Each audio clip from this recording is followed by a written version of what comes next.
Hola, ¿cómo están todos? Qué gusto saludarles. Un hermoso tiempo de estar con todos ustedes. Bien, me gustaría hablar acerca de algo muy importante en este tiempo que estamos viviendo todo a nivel global. Creo que la iglesia cumple un rol tan fundamental, no solamente hoy, sino que siempre, ya que así lo ha establecido Dios, como la iglesia establecerla como columna y baluarte de su verdad. El libro de Mateo capítulo 22, versículo 37 al 39 dice: Jesús contestó: ama al Señor tu Dios con todo tu corazón, con toda tu alma y con toda tu mente. Este es el primer mandamiento y el más importante. Hay un segundo mandamiento que es igualmente importante: ama a tu prójimo como a ti mismo. El mundo ha cambiado, ¿no es cierto? El mundo ya no es el mismo. El mundo que conocíamos hace 6 meses atrás, 9 meses atrás, ha cambiado, ya es distinto, es diferente. Es más, lo que para muchos de nosotros era una prioridad, era importante, era tan fundamental para nosotros, hoy día, muchas de esas cosas hoy día ya no son tan importantes y nos hemos dado cuenta a través de todo lo que en este tiempo, últimos meses hemos vivido, lo que realmente es importante y lo realmente valioso. El mundo ha cambiado y se ha mostrado vulnerable, algo muy importante. La vulnerabilidad, algo que era muy difícil mostrarlo, sobre todo en hombres y mujeres como tú y como yo, que somos de fe. Muchas veces se nos dificulta poder mostrar vulnerabilidad, pero es parte de nuestra naturaleza humana, en que no siempre hay alto, también hay bajo, no siempre hay alegría, también a veces hay tristeza, no siempre hay éxito, sino que también a veces también hay fracaso. ¿Cuánto más para un mundo que está sin Cristo? ¿Cuánto más para un mundo que está con un corazón roto, con un corazón dolido, lleno de frustraciones, de rabia, de enojo, de ansiedades, de miedo, de temores? Entonces creo que algo muy importante que hoy como iglesia necesitamos poner en práctica son las palabras de Jesús. Cuando nos enseña de que tenemos que amar a nuestro prójimo como a nosotros mismos, o podríamos llamarlo como hoy que quiero titular esta enseñanza, empatía. La empatía. ¿Qué significa empatía? Identificarse, conexión, compenetrarse, compasión. ¿Te suena esa palabra? Es muy familiar, compasión. Lo vemos en el Nuevo Testamento cuando Jesús miraba a las multitudes, sentía compasión, sentía empatía, conexión, se identificaba con las personas. Me vienen a la memoria frases como: la empatía reside en la habilidad de estar presente sin opinión. La capacidad de escuchar, dijo Marshall Rosenberg. Otra persona dijo: en lugar de condenar a la gente, vamos a tratar de entenderlas. Vamos a tratar de averiguar por qué hacen lo que hacen. Dale Carnegie. Otro dijo, un autor anónimo: empatía es ser capaz de sumergirse en el mundo emocional de otro, pero sin ahogarse en él. Es importante saber que las emociones humanas son parte de nuestra vida. No hay ningún pecado en experimentarlas, aun cuando sean emociones o sentimientos a veces como la angustia, la tristeza, la ansiedad, que a veces aparecen en nuestra vida. Pero otra cosa muy distinta, muy diferente, es quedarse a vivir en ella. Y nos encontramos en la palabra una y otra vez, de la misma manera, enseñándonos cómo enfrentar, cómo navegar, cómo sobreponernos ante esas situaciones de la vida o emociones que podemos experimentar. Pero es más, también poder entender a los demás, poder entender cuando otros viven y experimentan emociones o realidades difíciles como otros. Y hoy más que nunca necesitamos como iglesia tener esa empatía con el mundo, un mundo que está roto. Debemos recordar que aun cuando aparentemente las cosas no están saliendo como queremos, no quiere decir que nuestra fe no esté funcionando. No quiere decir siempre que a lo mejor hay pecado, hay algo oculto. A veces simplemente son las emociones jugando allí. Son las emociones a veces traicionando a las personas, como lo ha ocurrido muchas veces con nosotros. Aun cuando aparentemente a veces las cosas no están funcionando como queremos, no quiere decir que Dios no esté trabajando, no quiere decir que nuestra fe no está funcionando. Nos encanta muchas veces poder recibir compasión, nos encanta recibir empatía, pero poco nos gusta poder entregarla o tenerla con otros. Nos encanta recibir perdón, pero poco nos gusta poder entregarlo a otros. Nos encanta recibir gracia, pero poco nos gusta compartirla.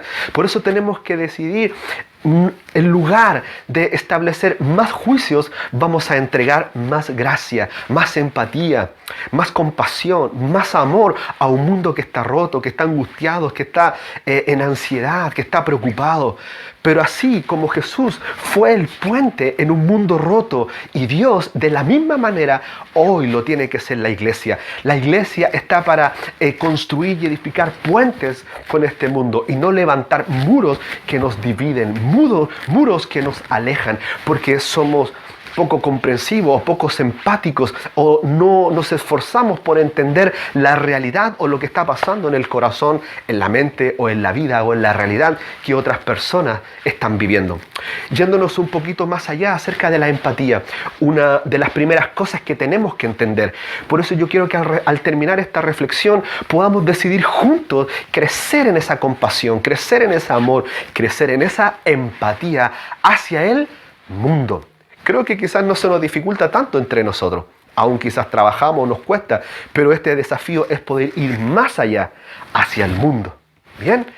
Una de las primeras cosas que tenemos que entender es que la persona que entiendo es la persona a quien puedo ministrar. ¿Escuchó eso? Número 1, la persona que entiendo es la persona a quien puedo ministrar. Porque si tú y yo, como líderes, seguidores de Cristo, discípulos de Jesús, estamos interesados en este mundo por alcanzarlo, para que sus vidas sean transformadas, sean cambiadas, entendiendo que Jesús es la esperanza de la humanidad. En la iglesia, tú y yo somos los portadores de ese mensaje. Pero para poder llegar, hay un puente que se llama empatía, compasión, amor por las personas. Pero en la ruta, lo que pavimenta ese puente es poder entender que es empatía. Las personas que entiendo, número 1, es la persona a quien puedo ministrar. Creo que hay nuevas generaciones que no ven una demostración de debilidad como una debilidad en sí misma. Muchas veces a nosotros nos enseñaron que hay ciertos signos o ciertas actitudes que pueden ser signos de debilidad, pero nos enseñaron mal. Y encontramos hoy día una nueva generación, independiente de la década, que sean millennials, sea generación Z, sea la generación que sea, pero hoy estamos entendiendo, hoy un mundo está aprendiendo que mostrar ciertas debilidades. ¿Cuántas personas que jamás pensaron quizás ir a una olla común porque se encontraron necesidad, hoy día lo están haciendo? ¿Cuántas personas jamás pensaron en recibir una caja de mercadería, pero hoy día la están recibiendo porque están en necesidad? Hay vulnerabilidad expuesta allí. Por eso tenemos que entender a esta generación. Por eso hoy día esta generación tenemos que entender que en este tiempo demostrar debilidad no es una debilidad en sí misma. No es un signo de debilidad. Mostrarse vulnerable. Hoy, nuestra generación, estamos tratando de entender a este mundo. Quiero que juntos podamos navegar en esta aventura de conocer al mundo, de empatizar con este mundo. ¿Saben cómo hoy día están leyendo? Hoy día esa debilidad, la gente lo está leyendo de una manera distinta, diferente. El mostrar debilidad, el mostrar vulnerabilidad. Ven una demostración de debilidad simplemente como realidad, como empatía y como una versión de la equidad humana que transfiere amabilidad. Sé que me siento así cuando veo un líder que es real.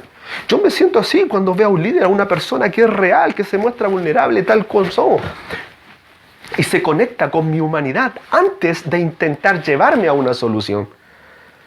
Veo eso, veo amabilidad, veo empatía de un líder, de un mentor, de un profesor, de un jefe, cuando primero intenta entender, empatizar conmigo y quizás se muestra vulnerable ante la realidad que yo estoy viviendo. Y yo me siento así, veo a un líder, veo a alguien que es real, auténtico, cuando se conecta con mi humanidad antes de intentar llevarme a una solución. Por eso debemos buscar entender antes de guiar a alguien hacia una solución. Intentar. Como pastores, como líderes, como seguidores de Cristo, a menudo no tenemos vocabulario de dolor. No tenemos un vocabulario de dolor. Nuestro instinto es traer palabras de esperanza, de fe, de victoria. Y es un buen instinto, pero necesitamos matizar ese mensaje, ser matizado en medio de la crisis que hoy día estamos viviendo. Personalmente he luchado por no tratar de titubear en este tiempo como pastor. Y me he estado preguntando si el mundo está mostrando más empatía y sensibilidad que la iglesia misma. Lo segundo que tenemos que entender, cuando conocemos a las personas en su punto de dolor, podemos llevarla a un lugar prometedor. ¿Lo anotó? Cuando conocemos a las personas en su punto de dolor, podemos llevarla a un lugar prometedor. Sí, quiero superar el miedo, vencer la ansiedad y tener victoria sobre la preocupación. Todos queremos eso. Pero antes de vencer y triunfar y ganar y alcanzar, necesitamos primero comprender, aceptar mis emociones como normales, no como una falta de fe. Si llegamos a estas generaciones demasiado rápido, con declaraciones de fe perfectamente versadas o rimadas, pueden escucharse como tópicos vacíos. Pablo pudo equilibrar una teología de dolor y la fe. La pudo equilibrar. ¿Por qué es importante que hoy día esta generación, cualquiera sea, entienda eso? ¿Por qué es importante? Pablo fue escritor notablemente transparente. Parecía no ver ninguna incongruencia entre ser totalmente honesto sobre su sufrimiento y al mismo tiempo mantener una fe resistente. Pablo era honesto, notablemente transparente. Y parecía no ver ninguna incongruencia, ninguna contradicción entre ser totalmente honesto sobre su sufrimiento y al mismo tiempo mantener una fe resistente. Pablo escribe extensamente sobre el sufrimiento humano y la providencia de Dios dentro de él. Como una breve nota al pie allí. Hechos termina con el gran apóstol en la oscuridad, bajo 2 años de arresto domiciliario en Roma. Suena como un encierro, sin embargo todavía allí prosperó en servir a Dios. Uno de los escritos más citados por Pablo es Romanos 8:28, que dice: y sabemos que Dios hace que todas las cosas cooperen para el bien de quienes lo aman y son llamados según el propósito que Él tiene para ellos. Creo que el contexto es realmente interesante en este momento. Todas las cosas. ¿Sabe cuál era el contexto? Para él eran problemas. Eran problemas. Para él todas las cosas, para él todas esas cosas eran igual a problemas. Y problemas realmente malos como naufragio, amenazas de dolor, de muerte, azote y una lista enorme. Pablo llega al posicionamiento del martirio como una de todas las cosas. Incluso llegó a la muerte. Dios puede usar para su propósito todo bien. Muchas veces decimos, a menos que seamos mártires. Pero debemos entender y empatizar. Lo tercero, ¿sabe? Su viaje a Pablo le enseñó que Dios puede tomar lo malo y organizarlo en algo bueno. Sin embargo, no significa que lo malo no exista. He aprendido de Pablo que si veo mi dolor desde un punto de vista materialista y cómodo, parecerá desastroso. Pero cuando lo veo a través de un filtro eterno, me da un terreno lo suficientemente amplio como para incluir las múltiples capas de la experiencia humana. Finalmente, ¿cómo es ser un líder, un pastor? ¿Cómo es ser un creyente con credibilidad y autenticidad durante esta temporada? ¿Cómo es ser hoy día un seguidor de Cristo, un líder, un pastor, un mentor, un maestro, con un mundo que está sufriendo? En esta temporada, para una generación que nunca quizá ha experimentado nada al nivel de lo que hoy día estamos experimentando. Otras generaciones pasadas quizá experimentaron terremotos, tsunamis, pero muchos hoy, una generación que nunca ha experimentado lo que hoy están viviendo. Nunca han vivido, y quizás muchos de nosotros nunca nos ha tocado vivir algo como lo que ahora estamos viviendo todos. Nada a este nivel. Esta generación, este mundo, necesita saber que la presencia del dolor, este mundo, creyentes o no creyentes, necesita saber que la presencia del dolor, problemas e interrupciones en nuestro mundo, escucha esto, no significa que Dios no esté con nosotros. o que Dios no está a nuestro lado. Necesitamos recordar que en medio de esto Dios se revelará de manera asombrosa y podemos madurar y crecer. Nuestra fe puede desarrollar resiliencia. No obtendremos un pase de inmunidad del dolor porque seguimos a Jesús, pero obtendremos un amigo que se acerca más que un hermano. Obtendremos un buen pastor que nunca nos dejará. Encontrará personas, una iglesia que estará allí para empatizar con este mundo que está roto, con un mundo que está angustiado. Esto es más que un evento trágico, es un proceso de duelo. La combinación de dolor y promesa en nuestro pastoreo y liderazgo es un dúo dinámico que tienen que estar presente. Y por último, nuestra visión pastoral del mundo necesita extenderse hacia las sombras para incluir el dolor, el sufrimiento y las dificultades. Somos portadores de las promesas más potentes y nunca ha muerto. Las guerras han venido, se han ido, han venido. Los desastres naturales han devastado a las naciones. Los tsunamis han eliminado pueblos enteros, plagas, hambruna, catástrofes, de todas formas y tamaños. Sin embargo, la promesa de la esperanza de Dios nunca se ha diluido, nunca ha sido enterrada, nunca ha sido destruida, jamás. Todo pasará, pero más sus palabras y sus promesas jamás pasarán. La promesa significa que no importa cuán oscuro sea nuestro sufrimiento humano, Dios todavía está en el trono. ¿Saben? Te voy a hacer un spoiler. Al final de esta historia, ganamos. Jesucristo ha vencido. Ganamos al final de la eternidad. Entiende esa maravillosa verdad. Nuestro Dios, como lo revela en el Salmo 23, no es alguien que mira desde lejos, que está desde lejos observando, mirando, siendo poco empático con nuestra realidad, con nuestro dolor, con nuestro sufrimiento, con nuestros miedos, con nuestros temores, con nuestras inseguridades. No lo es con nosotros y no lo es con el mundo, no lo es con nadie. Jesús no es un espectador que está distante, está desde lejos, está juzgando nuestra condición o nuestras emociones. No es alguien así, sino es un Dios que es empático. El Salmo 23 dice que en valles de sombra y de muerte, tú estarás conmigo. Él va con nosotros. No dice, Él está mirando, dice que Él va con nosotros. Él está con nosotros en los valles más oscuros, más tenebrosos. Él ha prometido caminar con nosotros y en nosotros. Iglesia, amigos y amigas, que están ahí en línea mirando esta convención.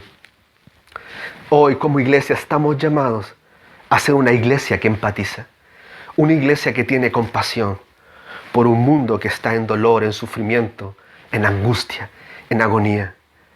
Entiéndelo. Quizás tú mismo has experimentado dolor, angustia, tristeza, duda o miedo, pero eso no quiere decir que tu fe no esté funcionando o esté fallando. Pero otra cosa es decidir no quedarse a vivir en ese sentimiento, en esa emoción. Pero de la misma manera, como estamos siendo empáticos con nosotros mismos, entendiendo nuestra realidad, estamos llamados, desafiados, invitados a tener empatía de la misma manera con otros. Hemos sido perdonados para perdonar. Hemos recibido gracia para entregar gracia. Hemos recibido ayuda para entregar esa ayuda. Hemos recibido compasión, amor y empatía de parte de Dios para entregarla a ese mundo que está roto. Oremos juntos, iglesia. Oremos. Padre, en el nombre de Jesús, te damos gracias por este tiempo. Gracias de estar en línea en esta convención. Gracias, Señor, por esas muchas personas que están detrás de ese televisor, de ese celular, mirando esta convención que nos ha convocado, que hemos sido reunidos por ti, por el Espíritu Santo para este tiempo. Señor, Padre, para ser la iglesia que tú quieres ver, para ser la iglesia que este mundo necesita, oh Dios, ese puente, oh Dios, no para levantar muros que nos separan, que nos dividen, que nos alejan, porque una historia, quizás constantemente allí, una historia de la iglesia que estuvo separándose, aislándose de este mundo, y quizás muchos se encontraban el interrogante ahora, cómo acercarse a este mundo que por tanto tiempo estuvo distante, que por tanto tiempo estuvimos lejos, pero hoy nos acercamos, hoy nos venimos a ti, al Maestro, a Dios, a quien nos enseña misericordia, compasión y amor, al Maestro, así como Él fue un puente con este mundo roto, afligido, desesperado. Hoy la iglesia se levanta empoderada por Dios, por una palabra, empoderada por el Espíritu Santo, para ser un puente, para hacer conexión, para llevar salvación, para llevar esperanza, para llevar la respuesta que este mundo necesita. Gracias Dios. Gracias Dios por tu palabra. Gracias por tu enseñanza. Gracias por instruirnos. Gracias Dios por tu amor maravilloso. En el nombre de Jesús. Amén y amén. Dios les bendiga. Ha sido una alegría, una felicidad enorme compartir con cada uno de ustedes. Bendiciones.